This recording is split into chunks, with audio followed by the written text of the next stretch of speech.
راځئ چې په دې درس کې دا زده کړو چې څنګه کولی شو نوم او تخلص سره جلا کړو. د دې لپاره پیکسل کې خورا اسانه او کاغذ پیچ فنکشن دی. د هغې کارولو سره موږ کولی شو چې دا سره جلا کړو. لومړی فنکشن دا دی چې موږ کله غواړو نوم د تخلص څخه جلا کړو نو ټیکس بیفور فنکشن کاروم مساوي ټیکس بیفور دا ټب ووهم چې دا شروع شي. لومړی به دلته اوس ټیکس ورته انتخاب کوم نو ټیکس خو دا دی بیا کاما ډیلیمیټر یعنې د دې نومونو ترمنځ چې کومه فاصله ده یا که کاما وي نو هغه ورته مشخصه کړه. نو د فاصلې دپاره ډبل کوټیشن فاصله ډبل کوټیشن او بیا پرانتیز بسته کوم انټر وهم.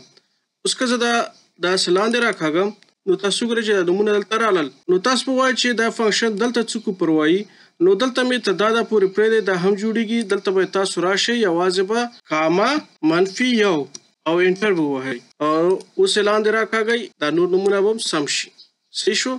تخلص ته راځم نو دلته به بیا ټیکس آفټر فنکشن کاروم مساوي ټیکسټ آفټر دا متن کاما ډیلیمیټر یعنې دلته چې فاصله ده هغه به ورته مشخصه کړم ډبل کوټیشن فاصله ډبل کوټیشن او پرانتیز بسته کوم انټر وهم.